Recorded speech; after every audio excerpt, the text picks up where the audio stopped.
முடிச்ச முடிப்பினிலே இன்னும் சுரு தினம் தவிக்க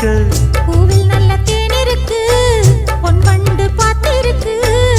இன்னும் என்ன தாமதமோ மாமனுக்கு சம்மதமோ இப்பவே சொந்தம் கொள்ளவே கொஞ்சம் என் அருகில் வாமா சந்தைக்கு வந்த கிடி சாட சொல்லி பேசுதடி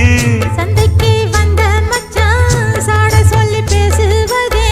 முத்தம்மா முத்தம்மா பக்கம் வர வெக்கமா